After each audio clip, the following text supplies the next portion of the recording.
ভারতে এবার মুঘল সম্রাট আওরঙ্গজেবের মাজার ভেঙে ফেলার হুমকি দিয়েছে একাধিক হিন্দুত্ববাদী দল।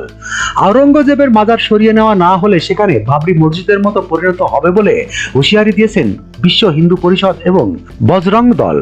মহারাষ্ট্রের সাম্বাজিনগর জেলার খুলদাবাদে রয়েছে সর্বশেষ মুঘল সম্রাট আওরঙ্গজেবের মাজার, যেখান থেকে মাজার উচ্ছেদের দাবি সোমবার মহারাষ্ট্রের নাগপুর জেলায় বিক্ষোভ করে বজরং দলের সমর্থকরা।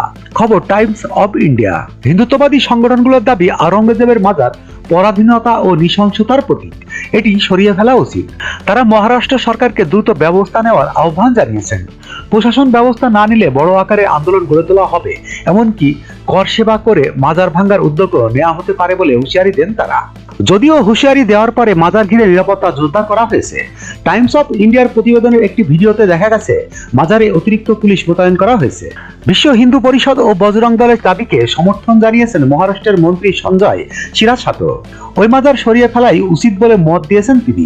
তার মতে, যে শাসক জনগণের উপর অত্যাচারের জন্য কুখ্যাত ছিলেন তার স্মৃতি কোনো মতেই সংরক্ষণ করা উচিত নয়। এর আগে আওরঙ্গজেবের মাজার সরানোর দাবি করেছিলেন বিজেপি নেতারা। দাবির প্রতি সমর্থন জানিয়েছিলেন মহারাষ্ট্রের মুখ্যমন্ত্রী। 10 মার্চ প্রতিবেদনের এ তথ্য জানায় এনডিটিভি।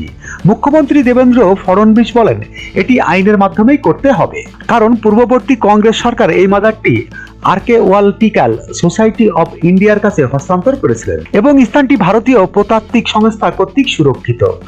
সম্প্রতি মারাঠা রাজা ছত্রপতি শিবাজী মহারাজের বংশধর ও বিজেপির সাতারা সংসদ সদস্য উদয়ন রাজে ভোসলে সম্রাট আওরঙ্গজেবের মাজারটি ভেঙে ফেলা দাবি করেন।